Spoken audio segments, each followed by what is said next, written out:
রাহমাতুল লিল আলামিন ডেকে বলে জিবরাইল থামো, এদেরকে যদি মারো আমি নবী কার কাছে গিয়ে দ্বীনের দাওয়াত দেব, কার কাছে গিয়ে দ্বীনের দাওয়াত দেব? এই দুনিয়ার যুবক যায়েদ ইবনে হারেসা বলেন আমি আমার নবীকে নিয়ে সামনের দিকে আগাই, তায়েফবাসীরা এত জোরে পাথরগুলো নবীর গায়ে মারে। যায়েদ ইবনে হারেসা বলেন নবীরে তোরা মারিস না, তোরা জানো না নবীর মা নাই, আমার নবীর বাবা নাই, তোরা কি জানো না আমার নবী বড় ইয়তীম, এরপরও কোন এতিম নবীর গায়ে তোরা পাথর মারা। আমার নবীকে এত পাথর মেরেছে কিন্তু আমার নবী বদদোয়া করেন নাই রে যুবক। সাহাবায়ে কেরামদের তো সব আজকের কথাগুলো মনে পড়ে গেল, কিন্তু সাহাবায়ে কেরাম বড় বড় আনন্দ প্রকাশ করে, এত আনন্দ নবীর রক্তের বিনিময়ে বুঝি আজকে দিন কমপ্লিট হয়ে গেল। বিদায় হজের ভাষণের ময়দানে দাঁড়ায়া সাহাবায়ে কেরাম বড় আনন্দ প্রকাশ করে, আজকে এর বিনিময়ে বুঝি দিন কমপ্লিট হয়ে গেল। কিন্তু পাশেই দাঁড়ায় দেখে আবু বকর সিদ্দিক রাদিয়াল্লাহু আনহু নামের সাহাবী চোখের পানিগুলো ফেলে ফোঁপায় ফোঁপায় কাঁদতেছে। সব সাহাবীরা গিয়ে দৌড়ায় বলে ভাই আবু বকর আমরা এত হাসি, তুমি কান্না করো কেন? আবু বকর সিদ্দিক বলেন ভাই রে, নবী একটু আগে কি বলছেন তোমরা কি শোনো নাই? নবী না বলেছেন দিন কমপ্লিট করে দেওয়া হলো? তো আমার নবী জমিনে এসেছিলেন দিন কমপ্লিট করার জন্য। নবীজির ঘোষণা দ্বারা বোঝা যায় রাহমাতুল লিল আলামিন বেশি দিন জমিনের মধ্যে আর বাঁচবেন না, অল্প দিনের মধ্যে নবীজি বিদায় হয়ে যাবে। আবু বকর সিদ্দিক বলেন সাহাবীরা শোনো, আমার নবী না থাকলে আমি কেমন করে দুনিয়ায় বেঁচে থাকবো? এই জন্য চোখের পানিগুলো ফেলে ফেলে কান্না করতে আরম্ভ করেছি। পুরো ময়দানের মধ্যে সাহাবায়ে কেরামদের মধ্যে কান্না আরম্ভ হয়ে গিয়েছে। এবার শুধু আবু বকর একা কাঁদে না, সব সাহাবীরা চোখের পানিগুলো ফেলে কাঁদে। আমিও যুবকদেরকে বলে যাই রে যুবক, নবীজির জবানের এই করুণ কথাগুলো শুই না, তোমার চোখ থেকেও যদি একটা ফোঁটা পানি বের হয় কিয়ামতের ময়দানে রবের সামনে দাঁড়ায় বলবা নবীর মহাব্বতে মাহফিলে গিয়ে 2 ফোঁটা চোখের পানিগুলো ফেলেছিলাম। আর যদি তোমার দিলটা নরম না হয়, চোখ দিয়ে পানি বের না হয়, মনে করবা দিল বড় শক্ত হয়ে গিয়েছে, গুনাহের কারণে দিল নরম হয় না। রাসূল আরবি সাল্লাল্লাহু আলাইহি ওয়াসাল্লাম ময়দানের মধ্যে দাঁড়ায় দাঁড়ায় দেখেন সাহাবীরা কান্না করে, সব সাহাবীরা চোখের পানিগুলো ফেলে ফেলে কান্না করেন। নবীজি একটা কিনারায় দাঁড়ায় ডাক দিছে, সাহাবীরা কান্দো না, কান্না করো না, কোন নবী দুনিয়ায় থাকতে পারবে না, আমি নবীও দুনিয়ায় থাকতে পারবো না। সব নবীরা দুনিয়া থেকে বিদায়, আমি নবীও দুনিয়া থেকে বিদায় হওয়া লাগবে। অন্যান্য নবীদের বিদায় আমি নবীর বিদায় কিন্তু এক নয়।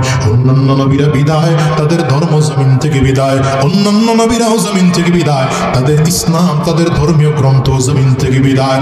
আমি নবী বিদায় হয়ে যাব, আমি নবীর ধর্ম জমিন থেকে বিদায় হবে না। আমি নবী বিদায় হয়ে যাব, আমি নবীর ধর্মীয় গ্রন্থ কুরআনুল কারীম জমিন থেকে বিদায় হবে না।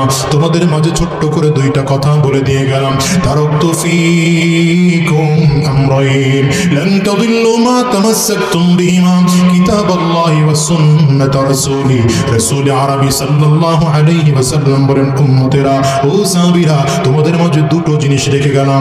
1 নম্বর আমার আল্লাহ পাকের কোরআন, 2 নম্বর আমি নবীর সুন্নাহ। এই 2টো জিনিসকে মজবুত করে আঁকড়িয়ে ধরে রাখতে পারো, খোদার কসম করে বলে যায় জীবনে কোনোদিন তোমরা পথভ্রষ্ট হবে না। হে মুসলমান, তোমাদেরকে বলে যাই রে ভাই, এই দুনিয়া কয়দিন থাকবো জানি না, আজ আছি আগামীকালকে চলে যাবে এমন কোনো দুনিয়ায় থাকার জন্য আসি না, বরঞ্চ দুনিয়া আসার সিরিয়াল আছে বাজান। খোদার কসম করে বলি যাবার কিন্তু কোনো সিরিয়াল নাই। কত মানুষ জমিন থেকে বিদায় হয়ে গেল। ওই 5ই আগস্টের ছাত্র আন্দোলনের মধ্যে তাকায় দেখো আবু সাঈদের মতো নওজওয়ান মানুষটা জমিন থেকে বিদায় হয়ে গেল, মুগ্ধের মতো নওজওয়ান মানুষটা জমিন থেকে বিদায় হয়ে গেল। আরে তারা তো দেশের জন্য রক্ত ঝরিয়ে শহীদ হয়ে জমিন থেকে বিদায় হয়েছে। তোমার আমার মরণটা না জানি কেমন হয়। হিসাব করে দেখো এই দেশের মধ্যে কত মানুষ খুঁজলে পাওয়া যাবে যেই মানুষের বাবা জমিন থেকে বিদায় হয়েছে, আছে না নাই বাজান বলেন? যেই মানুষের মা জমিন থেকে বিদায় হয়েছে, আমি তো পাই বলি আজকেও তোমাদেরকে বলে যাই, এই দেশের মা হারা মানুষগুলোর চেহারার দিকে তাকিয়ে দেখো, বাবা হারা মানুষগুলোর চেহারার দিকে তাকিয়ে দেখো, মনে হয় যেন এর চেয়ে দুঃখী মানুষ দুনিয়ার কেউ নাই। এই মানুষগুলোর মধ্যে কার কার মা নাই বাজান, একটু হাতটা উঁচা করে দেখা। বাবা নাই কার কার, আপনারা একটু হাতটা উঁচা করে দেখা। একটু হাতগুলো তুলে রাখেন, নামায়েন না। আমার যুবকগুলো তাকায় তাকায় দেখো মাহারা মানুষগুলোর চোখ দিয়ে কেমন করে পানি বেরোবে। যুবকের একটু তাকায় দেখো, এই মানুষগুলো হাত তুলেছে, এদের কারো ঘরে মা নাই, আবার কারো ঘরে বাবা নাই, কারো ঘরে আব্বা আম্মা দুইজনের কেউ নাই। কেমন করে তোমাদেরকে বুঝাবো আমি আজাদের ঘরেও তো আমার মা নাই। আজকের এই মাহফিলটার মোনাজাত করে দিলে বাসায় গিয়ে হয়তো দরজার মধ্যে টোকা দিলে তোমার মা দরজা খুলবে। আমার এই বাজারের বাসায় গিয়ে দরজায় টোকা দিলে এদের মা দরজা খুলবে না, এদের বাবা দরজা খুলবে না। এই জন্য অনুরোধ করে গেলাম, যাদের ঘরে মা নাই, যাদের ঘরে বাবা নাই, আব্বা আম্মার কথা স্মরণ করে নিজের জীবনটাকে পরিবর্তন করতে শুরু করো। আর চিন্তা করো, মালিকের কাছে ওয়াদা করে আজকের এই মাহফিল থেকে বিদায় হও। আর শয়তানি রাস্তায় কদম বাড়াবো না, হারাম রাস্তার কদম বাড়াবো না, শয়তানি রাস্তায় আর চলবো না। কয়দিন দুনিয়ায় থাকবো জানি না, কোন দিন দুনিয়ার থেকে বিদায় হয়ে যাব তাও কারো জানা নাই। দুনিয়ার থেকে বিদায় হওয়ার আগে আগে পাক্কা সাচ্চা ইমানদার হয়ে দুনিয়ার থেকে বিদায় হতে চায়। আমার আল্লাহকে এখান থেকেই বড় রেজামন্দি হাসিল করে বিদায় হতে চাই। নবীর সুপারিশ এখান দুনিয়ার থেকে অর্জন করে জমিন থেকে বিদায় হতে চাই। আজকের এই মাহফিল থেকে ওয়াদা করে বের হও, আর শয়তানি রাস্তায় চলবো না, হারাম রাস্তায় কদম বাড়াবো না, শয়তানি রাস্তায় আর চলবো না। তুমি বাঙালি হও কিংবা ইন্ডিয়া কিংবা জার্মানি জাপানি কিংবা চাইনিজ রাশিয়ান স্প্যানিশ ড্যানিশ ফরাসি কিংবা ব্রিটিশ আমেরিকান আরবি আজমি ইরানি তোরানি তুর্কি বা আফগান মুসলমান মুসলমান তুমি তো মুসলমান। আমাদের পরিচয় আমরা ভারতীয় না, আমাদের পরিচয় আমরা মুসলমান। আমাদের পরিচয় বাংলাদেশি না, প্রথম পরিচয় আমরা মুসলমান। আমাদের পরিচয় আমরা পাকিস্তানি না, প্রথম পরিচয় আমরা মুসলমান। ঠিক কিনা বলেন? তুমি সাদা হও কি বা কালো হও, দেখো রক্ত তোমার লাল। সুখী হও কি বা দুঃখী হও, রেখো ইমান নির্ভেজাল। কারো রক্ত কাটলে লাল হয় না সাদা হয়? সবারটাই তো লাল নাকি? তুমি সাদা হও কি বা কালো হও, দেখো রক্ত তোমার লাল। সুখী হও কি বা দুঃখী হও, রেখো ইমান নির্ভেজাল। কাছে রাও কি বা দূরে রাও, তবু কাবাই তোমার ঘর। স্লোগানে তোমার কেঁপে ওঠে আজ পৃথিবীটা থর থর। মৃত্যু তোমায় জানায় সালাম, দূরে থাকে শয়তান। মুসলমান মুসলমান তুমি তো মুসলমান। ঐক্যের স্লোগান তুলো, ঐক্যের স্লোগান তুলো, বাধ্য সব নিয়ম। কাফির মুশরিকরা দেখলো যে ন্যাশনালিজমের স্লোগান দিয়া আলাদা আলাদা দেশ করেছে, কিন্তু এরপরেও মুসলমানদের শক্তি কমে নেই। মুসলমানদের সংখ্যায় কম হলেও শক্তি অনেক বেশি। মাত্র 313 জন বদরে গিয়া হাজারো কাফিরদেরকে ল্যাজ গুটিয়ে পালাতে বাধ্য করেছে। এটা হলো মুসলিম জাতি। এই জন্য নতুন ওরা আরেকটা স্লোগান দিছে, সেটা হচ্ছে পলিটিক্যাল পার্টি। যদি এটা আপনারা মানতে পারবেন কিনা আমি জানি না, কিন্তু এটাই বাস্তব। কারণ মনের বিরুদ্ধে গেলেও মাইনা নেবে। কি স্লোগান? মুসলমানদের ঐক্য নষ্ট করার জন্য দ্বিতীয় স্লোগান পলিটিক্যাল পার্টি। খুব মনোযোগ দিয়ে শুনবেন, সাবধান, একটু যেন ডানে বামে এখন মনোযোগ না হারায়। মূল কথায় আছে এখন, মূল কথায়। ঐক্য নষ্ট করার জন্য কাফিররা 4 পদ্ধতিতে কাজ করেছে। প্রথম পদ্ধতি ন্যাশনালিজম, মনে থাকবে তো? দ্বিতীয় নম্বর কি? পলিটিক্যাল পার্টি, মানে হচ্ছে নয় কি রাজনৈতিক দল। মানে কি? তার মানে হচ্ছে এখন রাজনৈতিক দলে দলে আমরা বিভক্ত আছি না নাই? কেউ আওয়ামী লীগ, কেউ বিএনপি, কেউ জাতীয় পার্টি, কেউ জামাত, কেউ জাসদ, কেউ সরমনাই, কেউ বাসদ। কথা পায় না তাই? আচ্ছা, এই পর্যন্ত হইলেও শেষ ছিল। তো পরিস্থিতি কি জানেন? আওয়ামী লীগের লোক মরলে বিএনপির লোক খুশি হয়, বিএনপির লোক মরলে আওয়ামী লীগের লোক খুশি হয়, জামাত মরলে আওয়ামী লীগ বিএনপির 2 দল খুশি হয়, সরমনাই মরলে 3 দল খুশি হয়। এটা বাস্তব চিত্র। এবং এটার কারণে দেশের পরিস্থিতি এই হয়েছে যে একজন বাবার 10 জন সন্তান যদি থাকে, তাহলে 10 সন্তান ইসলামের পক্ষে কাজ করার কথা ছিল, কিন্তু রাজনৈতিক দলের কারণে 10 সন্তান ইসলামের বিপক্ষে কাজ করে 10 জন। কারণ এক বাবার 10 সন্তান 10টা রাজনৈতিক দল করে। আমাকে এলাকার একজন আছে, উনি মোটামুটি তার ছেলে এক একজনে এক এক দল। তো এইবার 5 আগস্টের পরে গিয়ে জিজ্ঞেলাম, কাকু তোমার অবস্থা তো খারাপ কেন? যে গেছে ক্ষমতাতে, তোমার দল তো শেষ। কয় না, কে কইছে? তুমি টেরি পাও নাই? কি টের পাইলাম না? কয় মাত্র না একটা গেছে, আর সাইড খোলা আছে না।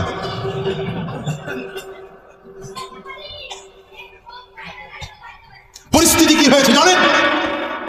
আজকের মুসলমানদের সন্তান এই শুধুমাত্র দলের কারণে যেখানে ইসলামের পক্ষে সাহাবায়ে কেরামদের যুগে এক বাবার 10 সন্তান হলে 10টা লাঠি বের হতো ইসলামের পক্ষে, আর আমরা পলিটিক্যাল পার্টি রাজনৈতিক দলের স্লোগান দিয়া ইসলামের বিরুদ্ধে বাবার 10 সন্তান 10টা লাঠি ইসলামের বিরুদ্ধে বের হয়। বাস্তব বললাম না বাস্তব?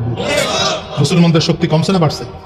এই জন্য আমি কথা বলে যাব, আপনার রাজনৈতিক পরিচয় যা হোক না কোনো ভাই, হতেই পারে কেউ ইসলামী আন্দোলন করবেন, কেউ খেলাফত মজলিস করবেন, খেলাফত আন্দোলন করবেন, জমিয়ত উলামা ইসলাম করবেন, কেউ জামাত ইসলাম করবেন, কিন্তু মনে রাখবেন কোরআন রক্ষায় আমরা এক, ইসলাম রক্ষায় আমরা এক, দেশ রক্ষায় আমরা এক। তখন কোনো দলের পরিচয় নেই, সব দল বাদ দিয়ে ইসলাম রক্ষার জন্য এক দল।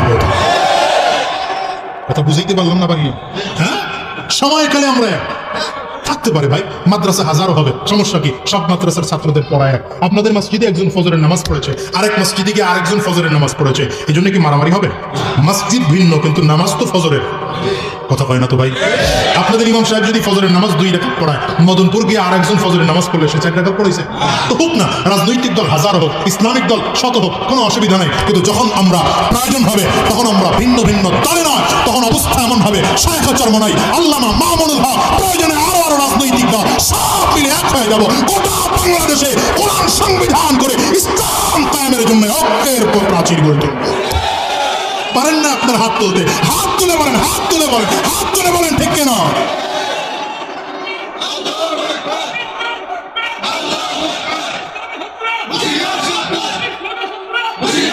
মনে রাখবেন, মনে রাখবেন, হয়তো রাজনৈতিক ভাবে আজ কেউ চরমনাই করে, রাজনৈতিক ভাবে কেউ ইসলামী আন্দোলন, রাজনৈতিক ভাবে জামাত ইসলাম, রাজনৈতিক ভাবে খেলাফত ইসলাম, কিন্তু মনে রাখবেন আমরা যখন ইসলাম রক্ষার প্রশ্ন আসবে, কোন দল থাকবে না, কোন মত থাকবে না, সব পরিচয় বাদ দিয়া মুসলমান হিসাবে আপনার মাথায় টুপি, আমার মাথায় টুপি, আপনার মুখেও দাড়ি, আমার মুখেও দাড়ি, আপনারও সুন্নতি লিবাস, আমারও সুন্নতি লিবাস, আপনিও নামাজ পড়েন, আমিও নামাজ পড়ি, এই স্লোগানে এক হয়ে দেশ রক্ষার জন্য হাতে হাত মিলিয়ে কাঁধে কাঁধ মিলিয়ে চলবো ইনশাআল্লাহ। প্রস্তুত আছেন ইনশাআল্লাহ? আয় প্রস্তুত আছেন ইনশাআল্লাহ?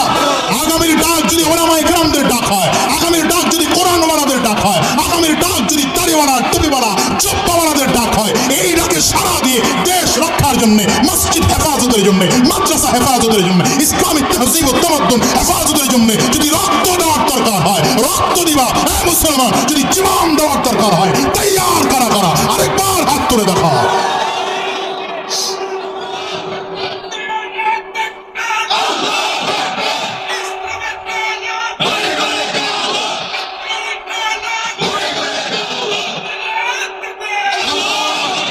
কষ্ট হইতেছে মনে হয় আপনাদের? শেষ করে দিলে ভালো হয়। আর 20-22 মিনিট আছেন, কথা কয় না তো? আছে, শুনেন, এখনই যে আন্দোলন শেষ হয়েছে এমন না, ছোটবেলায় দোলনায় চড়ছেন না, ধাক্কা একটা দিলে কিন্তু কয়েক ঘন্টা কয়েক মিনিট চলে, মাত্র না বিদায় হয়েছে স্বৈরাচার, দিলের স্বৈরাচার এখনো বিদায় হয় নাই, এটার জন্য আরেকবার আন্দোলন করা লাগতে পারে। শিক্ষানীতির মধ্যে এখন এমন একজনকে নেওয়া হয়েছে শিক্ষানীতির মধ্যে যে হাদিসই বিশ্বাস করে না। কি নাম জানো এটা? যে হাদিসই বিশ্বাস করে না। গত বছর খানিক আগে আল্লামা ইনায়েতুল্লাহ আব্বাসী সাহেবের সাথে বাহাস করতে গিয়া ধরাশয়ী হয়ে গেছিল এটা। আবু সাঈদ খান, নামটা বড় ভালো কিন্তু কাজটা বড় খারাপ। এই হাদিসই বিশ্বাস করে না, তো কেউ যদি হাদিস বিশ্বাস না করে সে ইমানদার? বাবা কথা কন না তো। কেউ যদি হাদিসই বিশ্বাস না করে সে তো বেঈমান।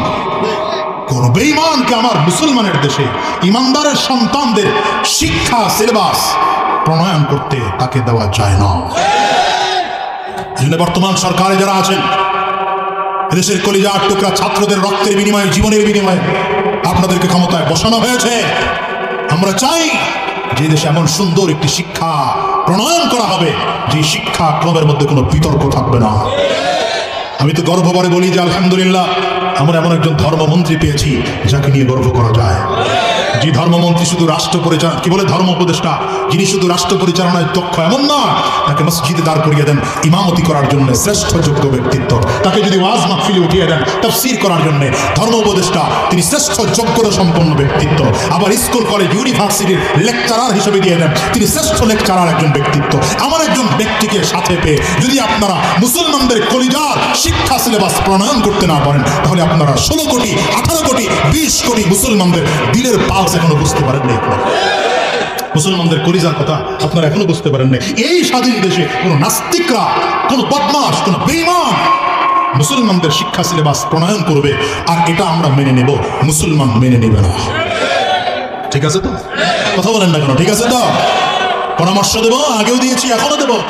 ওলামায়ে কেরামদেরকে সাথে যুক্ত করেন। আমরা বলি না সব আলেম না, সব শিক্ষিত মানুষদের পাশাপাশি দু চারজন আলেমকেও সাথে নেন, এরপরে শিক্ষাক্রম আপনারা পরিচালনা করেন, বিতর্ক থাকবে না ইনশাআল্লাহ।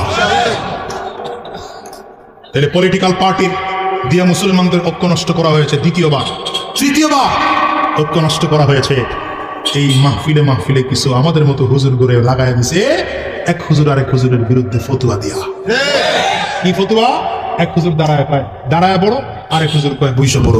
এক হুজুর কয় নবী নূরের তৈরি, আরেক হুজুর কয় নবী মাটির তৈরি। লাগাও ফতুয়া। ফতুয়া এমন হয়েছে যে নূরের তৈরি কয় সে ওই মাটিওয়ালারে কাফির কয়, যে মাটি কয় সে নূরের তৈরিওয়ালারে কাফির কয়। আপনাদের দেশে মনে হয় নাই? আমি যদি এখানে 2 ঘন্টা আল্লাহ হইল,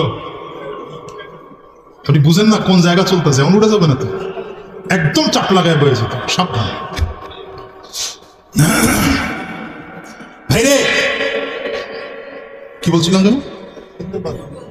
হ্যাঁ, আমি আপনাদেরকে যদি এখন 1 ঘন্টা ওয়াজ করি, 2 ঘন্টাও যদি ওয়াজ করি যে নূরের তৈরি, মাটির তৈরি, আপনারা মনে থাকবে না, মনে রাখতে পারবেন। একটা ছোট্ট লজিক দিয়ে যাবো, কথা কেন মানবেন? হ্যাঁ, কিছু করেন না, মুরব্বী মানুষটা। আচ্ছা, সেই লজিকটা হলো, যদি এসে কেউ ওয়াজ করে যে নবী নূরের তৈরি, কিচ্ছু বলার দরকার নেই, তারে নিয়ে রুমের মধ্যে আটকাবে, ভালো মেহমানদারি করাবেন, কোনো ঝামেলা যেন না হয়। কিছুদিন পরে আবার কোনো হুজুর এসা আপনাদের মহল্লার আশপাশে বলবে নবী মাটির তৈরি, তারেও নিয়ে ওই রুমের মধ্যে আটকাবে। বুঝে না তো, ঠিক করতে কষ্ট হয়, এখন জোরে বলা যায় না। এবার নূরের তৈরি হুজুর, মাটির তৈরি হুজুর, 2 হুজুর রে এক রুমে, বুঝে না কথা না। 2 হুজুর রে এক রুমে। আপনার এলাকাবাসী মিলে বলবেন হুজুর 6 মাস লাগুক, 1 বছর লাগুক, 2 বছর লাগুক, আপনাদের মেহমানদারির কোনো অসুবিধা হবে না, পুরো মেহমানদারি হবে। কিন্তু আপনার 2 হুজুর 2 ফতুয়া দিবেন, আর আমরা খালি মারামারির মধ্যে লাগবো, এটা হবে না। 2 জনে মিলে সিদ্ধান্ত একটা নিয়ে বেরোবেন। যতদিন সিদ্ধান্ত একটা নিতে পারবেন না, রুম থেকে বের করবেন। এই পারবেন আপনারা এই কাজ করতে? কতক্ষণ না কেন পারবেন এই কাজ করতে? এই কাজ শুরু করেন, একবার করেন, দেখবেন সব দ্বন্দ্ব খালাস। কিছু দরকার নাই ভাই, আপনার সাথে কোনো ঝগড়া নাই। হুজুর আপনার যা লাগে সব দিনও, আপনি 6 মাস আমার বাড়ি বেড়ান। আরেক হুজুর যে মাটির কইছে হ্যারেও ঢুকান, কোনো ঝগড়া নেই। আমরা মারামারি স্টেজে দেখতে চাই না। কথা বলেন না কেন? মারামারি স্টেজে দেখতে চাই না। শুরু হলো বাস।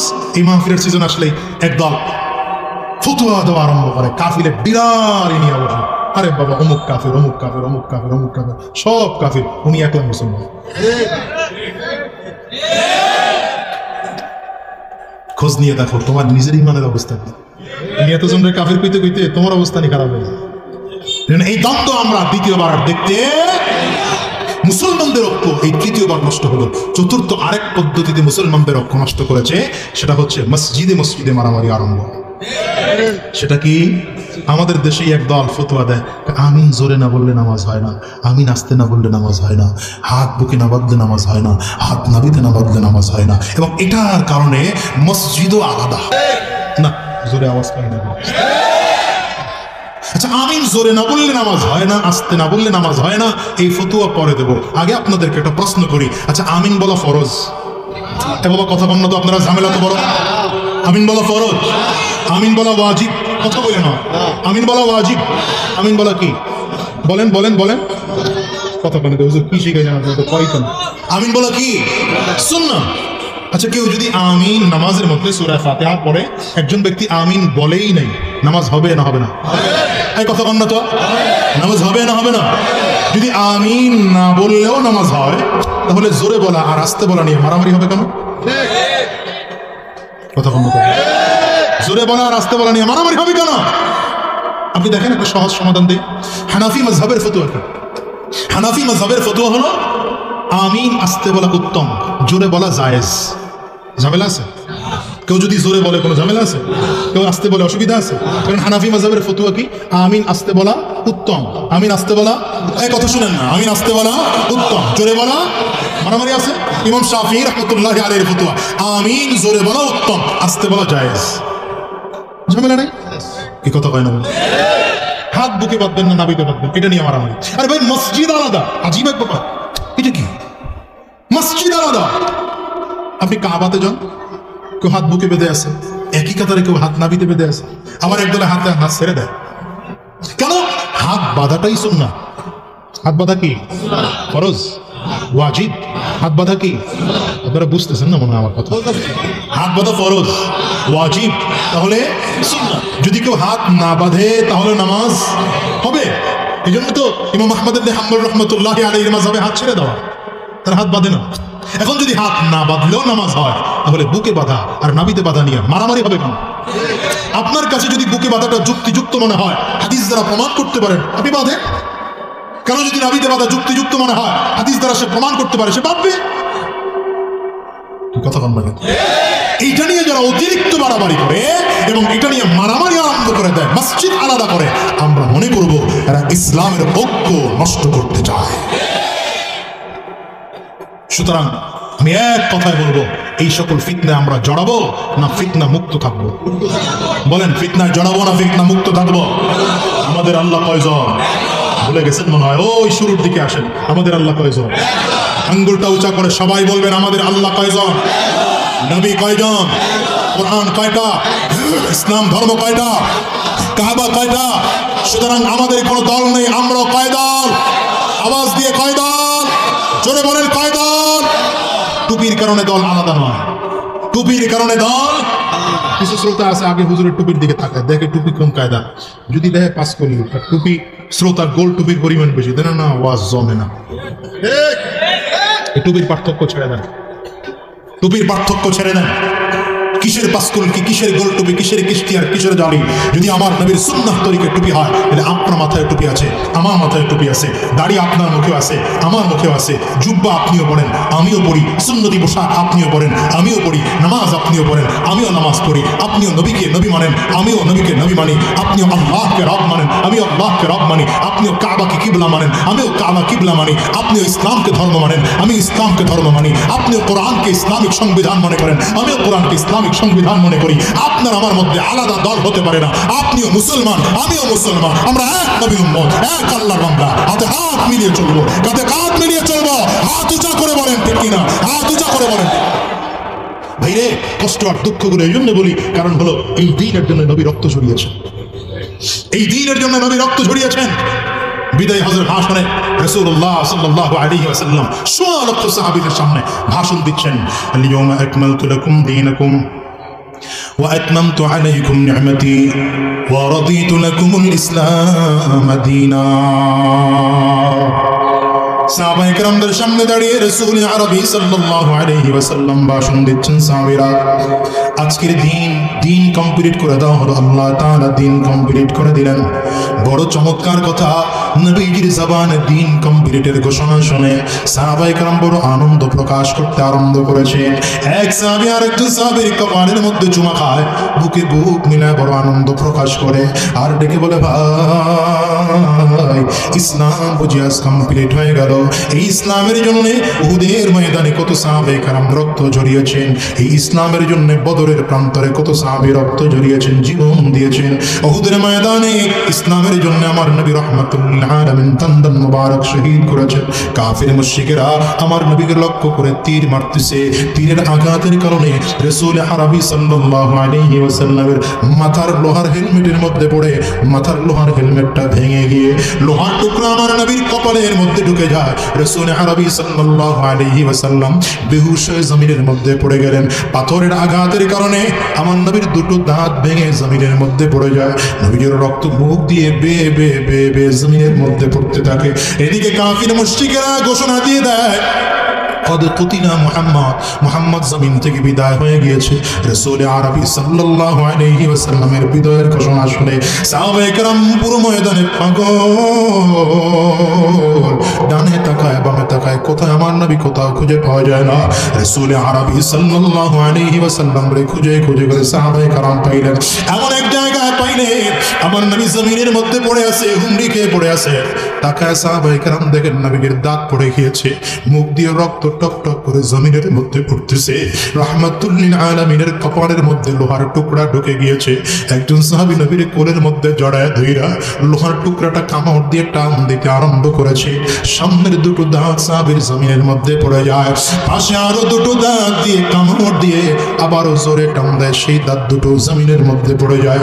অন্যান্য সাহাবীরা ধরে টানে আর বলে, ভাই তেমন পাগলামি করো না, পাগলামি করো না, ছেড়ে দাও, আমার নবীকে আমরা চিকিৎসা করে ভালো বানিয়ে দেবো। সাহাবী চোখের পানিগুলো ফেলে কান্না করে আর বলে, ভাই আমার নবীর দাঁত, আমার নবীর লোহার টুকরা মাথার মধ্যে থাকবে, আর আমি নবীর সাহাবী হইয়া আমার দাঁত আমার মুখের মধ্যে আস্ত থাকবে, এটাও হতে পারে না। এবার সাহাবী মারির দাঁত দিয়ে জোরে কামড় দিয়ে টান দিয়েছে, নবীর মাথা থেকে লোহার টুকরা বের হয়ে গেল। সাহাবী বেহুশ হয়ে জমিনের মধ্যে পড়ে গেলেন। ওরে দুনিয়ার মুসলমানেরা হিসাব করে দেখো, রাহমাতুল লিল আলামিনের চেহারা বেয়ে বেয়ে উহুদের ময়দানে রক্ত পড়তেছে। আমার নবী হাত দুটো জমিনের মুখের মধ্যে দিয়েছে, হাত সামনের দিকে এনে দেখেন হাত দুটো রক্তে ভিজে গিয়েছে। যেই নবী কখনো বদদুয়া দেন না, সেই নবীর জবান থেকে বদদুয়া বের হয়ে গেল। রাহমাতুল লিল আলামিন বলতেছে, কাইফা ইউফলিহু কওমুন দাম্মাউ ওয়াজহা নবিয়্যিল্লাহ, ওই জাতি কি করে সফল কাম হবে যে জাতি নবীজির চেহারা থেকে রক্ত ঝরায়। আজকে সেই নবীর রক্ত, আরে রব্বে কারীম ডাক দেয়, পয়গম্বর আপনার শরীর থেকে রক্ত ঝরে আপনি কি বড় কষ্ট পেয়েছেন। রাসূল আরবি কান্না করেন আর বলে, না ও পয়গম্বর আপনার কি খারাপ লাগে নাকি। রব্বে কারীমকে লক্ষ্য করে রাসূল আরবি ডেকে বলেন, আল্লাহ আপনার দ্বীনের জন্য যত রক্ত ঝরাই আমার কাছে তত ভালো লাগে, তত ভালো লাগে, তবে এখন রক্ত ঝরাইলাম বড় কষ্ট পেলাম। রব্বে কারীম ডেকে বলে, পয়গম্বর আপনার রক্ত কেন আমি আল্লাহ তাআলা উহুদের ময়দানে ঝরাইলাম, কারণ জানেন নি, কারণ হলো কিয়ামত পর্যন্ত আমি উহুদের ময়দান আপনার উম্মতের জন্য আবাদ করে দিতে চাই। নবী তো এমন নবী, যেই নবী তায়েফের জমিনে গিয়ে রক্ত ঝরেছে কিন্তু কোনোদিন তায়েফবাসীকে বদদুয়া দেন নাই, বদদুয়া দেন নাই। রাসূল আরবি সাল্লাল্লাহু আলাইহি ওয়াসাল্লামকে যখন তায়েফবাসী পাথর মারলো, আধা কিলো জায়গা আমার নবী দৌড়াইছে আর কাফেররা মারতেছে, এত জোরে মেরেছে ছোট ছোট বাচ্চাদের হাতে রাবারের গুলিগুলো দিয়া ছোট্ট ছোট্ট পাথরের টুকরা দিয়েছে। এগুলো মুহাম্মদের গায়ে ছোট বাচ্চাগুলো বুঝে না, এরা আমার নবীর গায়ে জোরে জোরে পাথরগুলো মারে, এক একটা পাথর চামড়া ভেদ করে নবীজির গোশতের মধ্যে ঢুকে যায়। আমার নবী জমিনের মধ্যে হাঁটে আর বেহুশ হয়ে জমিনের মধ্যে পড়ে যায়, আবার হুঁশ ফিরে আসলে সামনের দিকে উঠে হাঁটে, আবার জমিনের মধ্যে নবীজি পড়ে যায়। কূপের কাছে এসেছেন রাহমাতুল লিল আলামিন পানি পান করার জন্য, পানি পর্যন্ত আমার নবীকে পান করতে দেওয়া হয় নাই, সেখানে বাধা দেওয়া হয়েছে। নবীজি একটা জায়গায় বসেছেন, রক্ত টপ টপ করে করে আমার নবী পড়ে, যেই জায়গাটা রক্ত জমাট বাঁধা, আরব দেশের সরকার ওই জায়গাটাকে এখনো চিহ্নিত করে রাখছে। এবারও সফরে গিয়ে জায়গাটা দেখে আসছি। এই দুনিয়ার মুসলমান সাহাবায়ে কেরাম হযরত যায়েদ ইবনে হারেসা রাদিয়াল্লাহু আনহু বলেন, আমি আমার নবীর সাথে সেদিন ছিলাম, রাহমাতুল লিল আলামিনের আঘাত থেকে একটা পাথরগুলো আমি নখের আঙ্গুল দিয়ে সরিয়ে দেই, আর নবীজির শরীর থেকে রক্তগুলো টপ টপ করে করে করে করে জমিনের মধ্যে পড়ে। কত মায়ার নবী আমার, এই রক্তগুলো নবী জমিনের মধ্যে পড়তে দেন না, চাদর দিয়ে রক্তগুলো এমনি করে মুছেন আর ভাঁজ করে রাখে, আবার রক্ত মুছেন আবার ভাঁজ করে রাখে। যায়েদ ইবনে হারেসা রাদিয়াল্লাহু আনহু বলেন, পয়গম্বর আপনার রক্ত জমিনের মধ্যে কেন আপনি পড়তে দেন না। নবীজি বলেন, যায়েদ রে জানো আমি নবীর রক্ত বড় পবিত্র রক্ত, আমি নবীর বড় ভয় হয়, এই রক্ত যদি জমিনের মধ্যে পড়ে তায়েফের জমিনে আমার মালিক হয়তো রাগ করে জীবনের জন্য ফসল করা বন্ধ করে দিবে, তায়েফবাসী না খেয়ে মারা যাবে, আমি এই ভয়ের রক্ত জমিনের মধ্যে পড়তে দেই না। কত রহমতের নবী আমার, এই দুনিয়ার যুবক কি করে তোমাকে বুঝাবো। আজকে সেই নবীকে গালি দাও, সেই নবীকে আঘাত করো, সেই নবীর দ্বীনকে তুমি নিয়ে কত ব্যঙ্গচিত্র তৈরি করো। আজকে সেই নবীর দ্বীন তোমার কাছে ভালো লাগে না, তোমার কাছে ভালো লাগে না, অথচ রহমতের নবী দ্বীন জমিনের মধ্যে বাস্তবায়ন করার জন্য কত মেহনত করেছেন, কত ফিকির করেছেন। জিবরিল আমিন রব্বে করিমের আদেশ পেয়ে উপস্থিত হয়ে গিয়েছেন রাসূল আরবি সাল্লাল্লাহু আলাইহি ওয়াসাল্লামের সামনে দাঁড়িয়ে জিবরিল ডেকে বললেন, পয়গম্বর, এই পাহাড় দায়িত্ব যে ফেরেশতারা আছে, এই ফেরেশতাকে নিয়ে হাজির হয়েছি। আল্লাহ তাআলা বলেছেন, যদি আপনি আদেশ দেন, দুই পাহাড়ের চাপ দিয়ে তায়েফবাসীকে জমিন থেকে বিদায় করে দেওয়া হবে। রাহমাতুল লিল আলামিন ডেকে বলে, জিবরাইল থামো, এদেরকে যদি মারো আমি নবী কার কাছে গিয়ে দ্বীনের দাওয়াত দেব? কার কাছে গিয়ে দ্বীনের দাওয়াত দেব? এই দুনিয়ার যুবক যায়েদ ইবনে হারেসা বলেন, আমি আমার নবীকে নিয়ে সামনের দিকে আগাই, তায়েফবাসীরা এত জোরে পাথরগুলো নবীর গায়ে মারে। যায়েদ ইবনে হারেসা বলেন, নবীরে তোরা মারিস না, তোরা জানো না নবীর মা নাই, আমার নবীর বাবা নাই, তোরা কি জানো না আমার নবী বড় ইয়তীম, এরপরও কেন এতিম নবীর গায়ে তোরা পাথর মারা? আমার নবীকে এত পাথর মেরেছে কিন্তু আমার নবী বদদোয়া করেন নাই রে যুবক। সাহাবায়ে কেরামদের তো সব আজকের কথাগুলো মনে পড়ে গেল, কিন্তু সাহাবায়ে কেরাম বড় বড় আনন্দ প্রকাশ করে। এত আনন্দ, নবীর রক্তের বিনিময়ে বুঝি আজকে দিন কমপ্লিট হয়ে গেল। বিদায় হজের ভাষণের ময়দানে দাঁড়ায়া সাহাবায়ে কেরাম বড় আনন্দ প্রকাশ করে, আজকে এর বিনিময়ে বুঝি দিন কমপ্লিট হয়ে গেল। কিন্তু পাশেই দাঁড়ায় দেখে আবু বকর সিদ্দিক রাদিয়াল্লাহু আনহু নামের সাহাবী চোখের পানিগুলো ফেলে ফোফায়া ফোফায়া কাঁদতেছে। সব সাহাবীরা গিয়া দৌড়ে বলে, ভাই আবু বকর, আমরা এত হাসি, তুমি কান্না করো কেন? আবু বকর সিদ্দিক বলেন, ভাই রে, নবী একটু আগে কি বলছেন তোমরা কি শোনো নাই? নবী না বলেছেন দিন কমপ্লিট করে দেওয়া হলো? তো আমার নবী জমিনে এসেছিলেন দিন কমপ্লিট করার জন্য। নবীজির ঘোষণা দ্বারা বোঝা যায় রাহমাতুল লিল আলামিন বেশি দিন জমিনের মধ্যে আর বাঁচবেন না, অল্প দিনের মধ্যে নবীজি বিদায় হয়ে যাবে। আবু বকর সিদ্দিক বলেন, সাহাবীরা শোনো, আমার নবী না থাকলে আমি কেমন করে দুনিয়ায় বেঁচে থাকবো? এই জন্য চোখের পানিগুলো ফেলে ফেলে কান্না করতে আরম্ভ করেছি। পুরো ময়দানের মধ্যে সাহাবায়ে কেরামদের মধ্যেও কান্না আরম্ভ হয়ে গিয়েছে। এবার শুধু আবু বকর একা কাঁদে না, সব সাহাবীরা চোখের পানিগুলো ফেলায় কাঁদে। আমিও যুবকদেরকে বলে যাই, রে যুবক, নবীজির জবানের এই করুণ কথাগুলো শুইনা তোমার চোখ থেকেও যদি একটা ফোঁটা পানি বের হয়, কিয়ামতের ময়দানে রবের সামনে দাঁড়ায় বলবা, নবীর মোহাব্বতে মাহফিলে গিয়ে দুই ফোঁটা চোখের পানিগুলো ফেলেছিলাম। আর যদি তোমার দিলটা নরম না হয়, চোখ দিয়ে পানি বের না হয়, মনে করবা দিল বড় শক্ত হয়ে গিয়েছে, গুনাহের কারণে দিল নরম হয় না। রাসূল আরবি সাল্লাল্লাহু আলাইহি ওয়াসাল্লাম ময়দানের মধ্যে দাঁড়ায় দাঁড়ায় দেখেন সাহাবীরা কান্না করে। সব সাহাবীরা চোখের পানিগুলো ফেলে ফেলে কান্না করেন। নবীজি একটা কিনারায় দাঁড়ায় ডাক দিছে, সাহাবীরা কান্দো না, কান্না করো না, কোন নবী দুনিয়ায় থাকতে পারবে না, আমি নবীও দুনিয়ায় থাকতে পারবো না। সব নবীরা দুনিয়া থেকে বিদায়, আমি নবীও দুনিয়া থেকে বিদায় হওয়া লাগবে। অন্যান্য নবীদের বিদায় আমি নবীর বিদায় কিন্তু এক নয়। অন্যান্য নবীরা বিদায়, তাদের ধর্ম জমিন থেকে বিদায়, অন্যান্য নবীরাও জমিন থেকে বিদায়, তাদের ইসলাম, তাদের ধর্মীয় গ্রন্থ জমিন থেকে বিদায়। আমি নবী বিদায় হয়ে যাব, আমি নবীর ধর্ম জমিন থেকে বিদায় হবে না। আমি নবী বিদায় হয়ে যাব, আমি নবীর ধর্মীয় গ্রন্থ কুরআনুল কারীম জমিন থেকে বিদায় হবে না।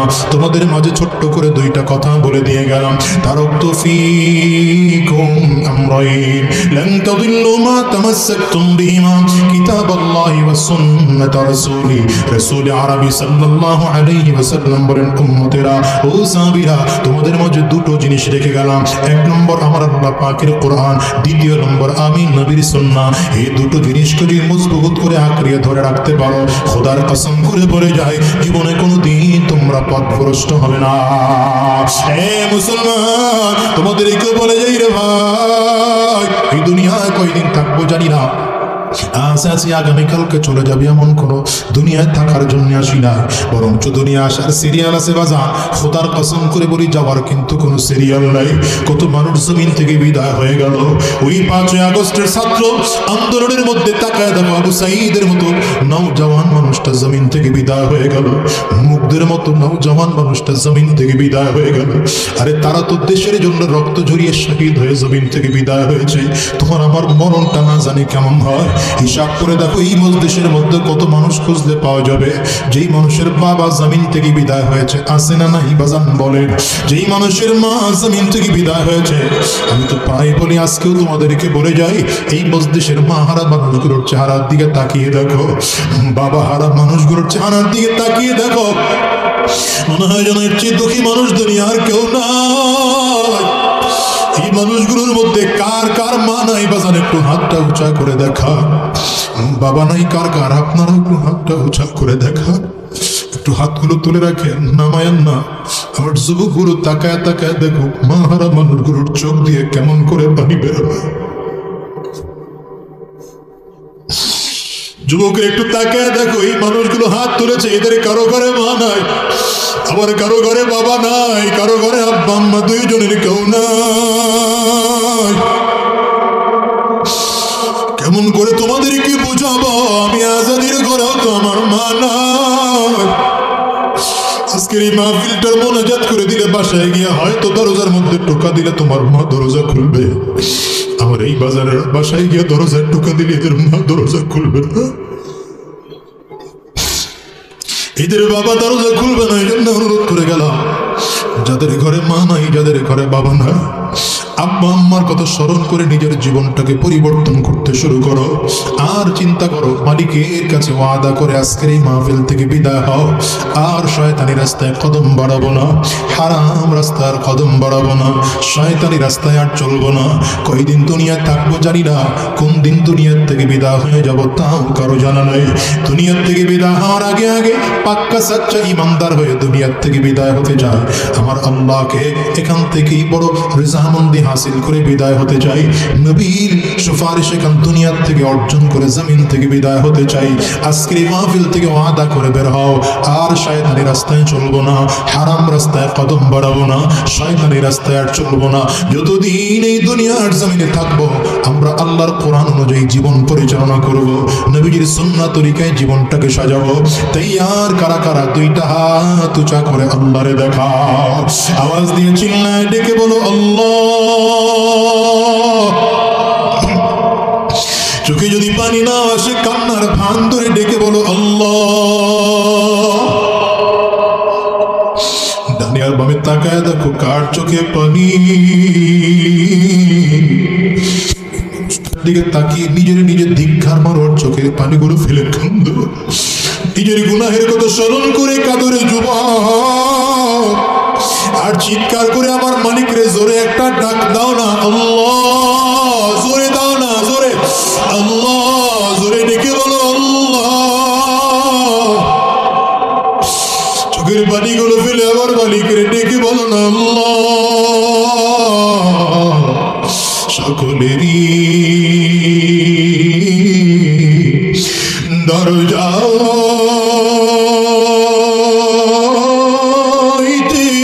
আল্লাহ ফিরিয়া